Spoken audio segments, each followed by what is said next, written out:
ada lagi keanehan terbaru, ini tidak bisa dibantah. Ini ijazah salinan resmi. Kalau kita lihat ini tidak normal secara administrasi akademik. Apa yang tidak normal? Di poin yang katanya Bang Bonatua itu masuk dalam poin 5 pada saat kami mempersoalkan ijazah ini suatu legalisasi ijazah, kok nggak ada tanggal, nggak ada bulan, dan nggak ada tahunnya. Baik. Ini keabsahan untuk menentukan waktu hukum saat dokumen dikeluarkan. Baik, jadi itu menurut penting Anda banget. sudah ditunjukkan dan masih ada keganjilan di sini. Inilah keganjilan baru. Inilah persoalan-persoalan baru yang tidak bisa menjawab ijazah ini. Dengan adanya ini, kenapa? Ini membuktikan bahwa Pak Jokowi itu memenuhi semua persyaratan administratifnya. Nanti di persidangan akan seru. Kelihatannya seperti apa sih sebenarnya teori pembuktiannya untuk menyatakan hasil ijazah.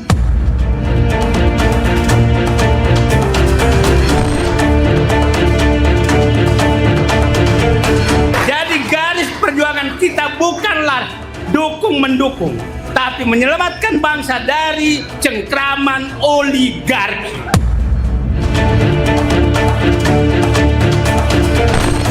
Bagi saya ini harus tanda petik serba hati-hati juga. Merebut kedaulatan ini bisa juga berimplikasi pada apa yang namanya gerakan makar. Jangan menembak kepemimpinan Pak Prabowo, apalagi menyalahkan kepemimpinan sebelumnya.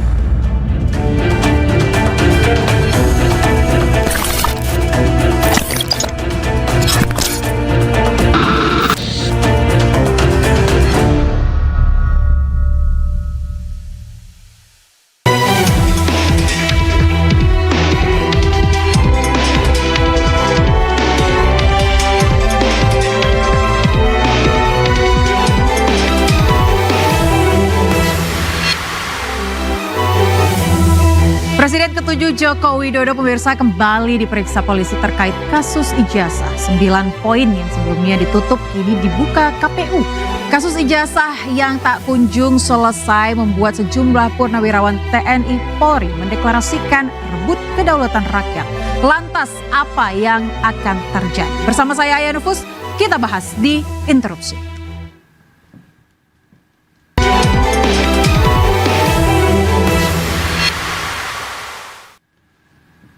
Di pembahasan malam ini pemirsa sudah bergabung bersama saya di studio Interupsi. Ada pengacara Roy Suryo, Bang Abdul Ghafur Sangaji. Terima kasih Bang Sangaji sudah hadir kembali di studio Interupsi. Mana blazernya Bang? Kali ini kita tidak bawa blazer. Supaya ada hal yang baru. Terima kasih Mbak Aya. Selamat malam untuk semuanya. Baik, dan di sebelah kiri saya masih ada Bang Bonatua Silalahi, pengamat kebijakan publik dan sudah membawa sepertinya sejumlah berkas ya. Dan di sebelah kanan saya ada Bang Ade Dermawan, Sekjen Pradi Bersatu. Terima kasih Bang sudah hadir. Selamat malam, terima kasih Mbak Aya. Dan juga sudah ada Ketua Barisan Rakyat Nusantara Bang Rally Reagan. Terima kasih. Siapanya Ronald Reagan nih Bang? Wah ini lagi apa ya, perskandangan dan persempuan. Oke, baik. Bapak-bapak semuanya saya ingin menginformasikan dan mengingatkan kembali Anda boleh adu gagasan, boleh adu argumen, tapi pastikan Anda katakan terlebih dahulu interupsi. Baik, terima kasih. Belum. Saya mau ke Bang Bonatua dulu. Bang, Anda sudah mendapatkan dokumen yang selama ini Anda nanti-nantikan dari KPU. Fakta apa yang Anda temukan yang belum terpublikasi sebelumnya ke media? Ya, yang pasti sudah dibukakan 9 item ya. Yang dikasih dulu kan ada 9 item yang disembunyikan ya. Ditutup-tutupin seperti ini ya. Waktu dikasih awalnya. Oke, di blok hitam ya? Iya, jadi banyak item ini termasuk nomor ini, nomor blanko termasuk ini nama, tanda tangan. Pada intinya saya keberatan waktu itu bersama Bang Ghafur waktu itu sebagai lawyerku. Terus kita dibujuk waktu itu ya, dirayu supaya hanya aku yang melihat. Di tahap mediasi. Oh gitu, sempat ada pembujukan dan perayuan? Di tahap mediasi. Di tahap mediasi ada? Hanya aku yang boleh melihat katanya. Oh, tapi secara hanya 5 eksplisit menit. dikatakan seperti itu? Apanya? Secara eksplisit dikatakan seperti itu, hanya Bang Bonatua. Dibujunya, interupsi. Dibujunya, ayo dong. Sebentar. Enggak, tapi kan negosiasi. Kita negosiasi. Mediasi, ada mediator. Mereka Biar publik pencerahan. Oh iya. Jangan sampai dipikirnya keep bujuk pihak sini supaya itu gitu. Baik, jadi fakta apa Bang Anda temukan Bang, 9 poin itu? Setelah kita bersidang. Sebenarnya kita akan tunjukkan di layar juga ya, supaya lebih jelas ya, bisa dilihat oleh Bang Ade dan juga Bang Regan ya. Setelah kita sengketa, saya mensengketakan supaya dibuka 9 itu terbuka semua. Ibaratnya kotak Pandora ya, terbuka semua ini yang 99 ini Oke, boleh Bang tunjukkan di layar Bang biar lebih jelas mungkin? Nah, yang ini yang merah ya tahun 2014 ya. Iya. Nah, ini dibuka ya. Dibuka. Itu nomor kodenya di sana? Nomor apa? Blanko ya. Blanko, oke. Ini nomor ijazah dibuka. Ini juga dibuka. Nah, ini juga dibuka nama, terus ini dibuka. Tanda tangan sama tanda tangan Interupsi, ini Bang semua Bona. dibuka gitu. Oke. Ini Sebentar kita kasih kesempatan Ya. sedikit saja ya Bang Regen ya. Oke, boleh. Silakan Bang, jelaskan lagi. Jadi yang menariknya ini karena di awal disembunyikan itu di sini ada disebut tanggal, Oke. ya kan? Lantas aku berasumsi ada tanggalnya. Makanya di sidang KIP ini item nomor 5. Aku bilang tolong bukakan tanggal. Ternyata setelah dibukakan memang nggak ada tanggalnya. Oke. Dan ini yang lagi rame di medsos sekarang karena publik, medsos langsung berdiskursus publik ya. interupsi Bang Oke. Bona. Seperti itu. Seperti itu. Oke, itu baru beberapa poin ya. Iya. Oke, saya persilakan Bang Regen. Silakan Bang. Ini dengan unggahan saudara Sandi sendiri sama persis nggak Bang Bona? Pada awalnya Ya. waktu ini juga dikasih ya ini Bang, dikasih yang begini, aku sudah bilang ini mirip. Mirip ya. Begitu dibuka jadi sangat mirip. Jadi sangat mirip. Iya benar, sangat mirip. Kenapa waktu ini kan waktu itu kita masih ragu bisa aja nih berbeda tanda tangannya kan? Iya. Nah begitu dibuka ternyata tanda tangan sama semua nih. Makanya aku berani bilang tanda tangan itu identik. Identik. Iya tanda tangan ini dari spesimen yang punya Den Sandi tanda tangannya sama persis. Nah, dengan yang dilapor di Mabes Polri yang waktu itu dilakukan Ditunjukkan ke waktu Walaupun kopian ya. waktu di Mabes Polri Di ini pembanding itu sama nggak Bang Bona? Aku nggak tahu, aku Oh, belum nggak lihat tahu. barangnya. Oke. Oke, tapi Anda yakin bahwa yang selama ini ditutupi oleh KPU adalah yang Anda inginkan? Iya benar. Benar ya. Oke, tanggapannya Bang Ade silakan. Ya, kalau terkait persoalan Bang Bona mendapatkan melalui putusan clear, ini adalah cara yang terhormat. Oke. Cara yang terhormat yang kami anggap bahwa cara-cara seperti inilah yang diizinkan oleh aturan. Kemudian satu lagi nih yang saya sarankan kepada Bang Bona, saya sempat berbicara di belakang, saya sampaikan, Bang sisa satu nih buku, ya kan? Nah kalau bukunya hasil penelitiannya, nah tolong di bab 8, kalau misalkan 8 bab 8 akhir, ya paling tidak mewawancarai langsung Pak Jokowi, Bapak Insinyur Joko Widodo sebagai sumber yang betul-betul primer, kemudian bisa dipertanggungjawabkan, terus yang perlu ditanyakan adalah proses perkuliahannya nih. Kan ini proses perkuliahannya ini jadi persoalan nih. Saya perhatikan. Nah, kemudian itu yang menjadi untuk bisa dijadikan kesempurnaan buku Pak Bona Tua. Saya rasa dengan hal seperti itu, kita apresiasi itu. Dan ini menjelaskan secara jelas-jelasnya bahwa apa yang selama ini orkestrasi, maintenance tentang fitnah yang dilakukan oleh Bapak Insinyur Joko Widodo ini semakin terang. Saya melihat dari 8 bulan yang lalu kita mengikuti ini, saya melihat yang ada ya saat ini adalah masuk kepada pokok perkara. Selalu. Makanya agak Tapi kalau misalkan nanti Bang Bona Tua mau Pak Jokowi diwawancara, Abang siap nggak untuk? Saya rasa kalau itu permohonan secara jelas, Pak Jokowi tidak pernah menutup pintu untuk diwawancarai secara langsung. Saya yakin itu. Saya yakin itu. Iya. Yang dilakukan Bang Bona ini sudah sesuai dengan rel lah ya. Beliau melakukan memberikan surat kepada KPU. Udah itu melakukan gugatan untuk keterbukaan di publik.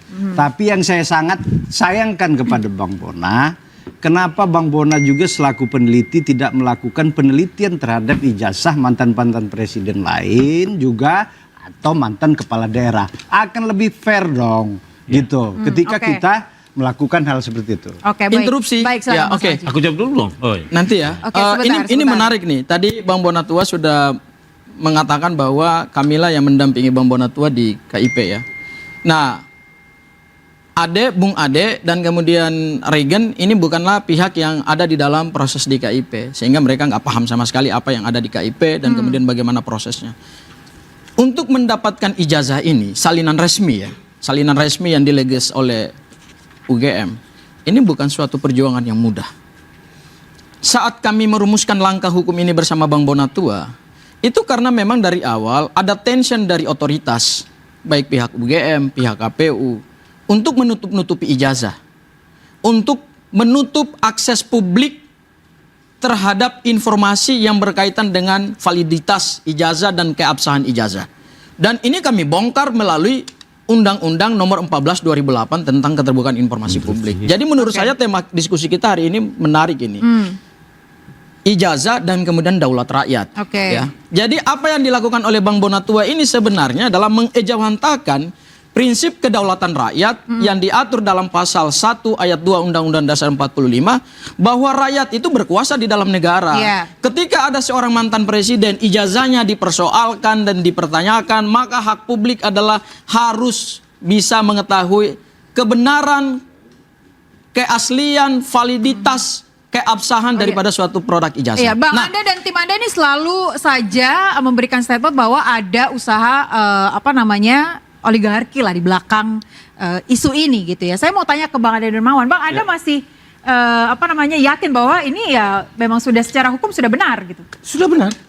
Tidak ada kontrol di belakang? Tidak ada kontrol sama sekali. Sekali lagi saya sampaikan bahwa apa yang dilakukan oleh para pemangku kepentingan di sini, baik itu adalah otoritas, kemudian ada seorang Bonatua, seorang peneliti yang memang mencari apa yang harus dia teliti, saya rasa sudah sesuai. Karena kenapa? Tentu abang kita sebagai lawyernya, abang kita ini tentu mengajukan keberatan, permohonan dan lain-lain. Itu saya rasa itu adalah proses hukum yang tentu dengan cara-cara hukum, bukan suatu yang berat sih kalau menurut saya, Bang, ya. Artinya memang itu harus ditempuh, sama dengan kalau kita menggugat, kan sama aja.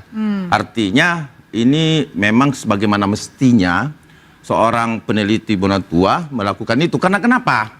Karena kalau dia langsung minta kepada Bapak Insinyur Joko Widodo, dalam kondisi sudah ada laporan, dalam kondisi sudah bermasalah, sudah dikatakan palsu, saya yakin betul dan kami menyarankan ke Bapak Insinyur Joko Widodo, Pak Joko Widodo tidak bermasalah.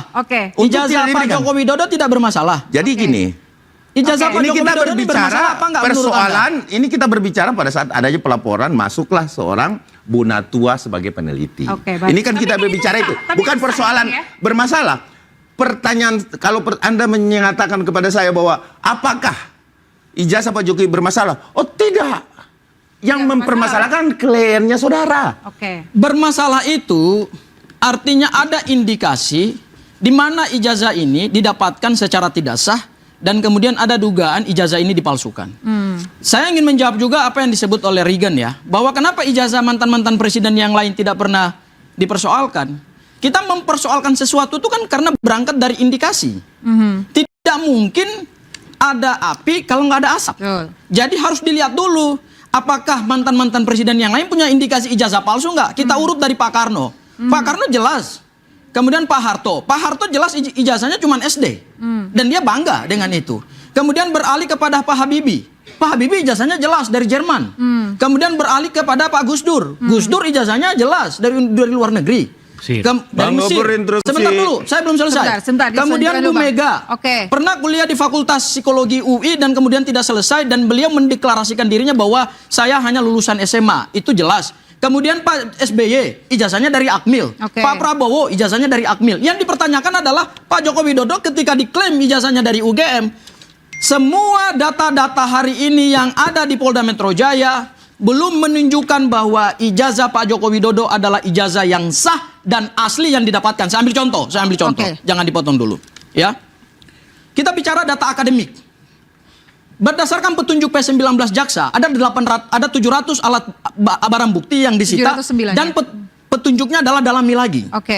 Loh, katanya semua alat barang bukti yang disita itu adalah milik Pak Jokowi, dari skripsinya, 13 ijazah pembanding, kemudian ijazah teman-temannya yang lain, kemudian skripsi teman-temannya yang lain, kemudian formulir pendaftaran dia di sana. Tetapi kemudian ada keanehan di situ. Dan ada lagi keanehan terbaru, ini tidak bisa dibantah. Ini ijazah salinan resmi. Kalau kita lihat ini tidak normal secara administrasi akademik. Apa yang tidak normal? Di poin yang katanya Bang Bonatua itu masuk dalam poin 5 pada saat kami mempersoalkan ijazah ini suatu legalisasi ijazah, kok nggak ada tanggal, nggak ada bulan, dan nggak ada tahunnya. Oke, baik. Ini keabsahan untuk menentukan waktu hukum saat dokumen dikeluarkan. Baik, jadi itu menurut penting Anda banget. sudah ditunjukkan dan masih ada keganjilan di sini. Inilah keganjilan baru. Inilah persoalan-persoalan baru yang tidak bisa menjawab ijazah ini. Saya akan kembali ke Bang Adi, usai jeda, tetap di Instruksi. Nanti aku kasih izin.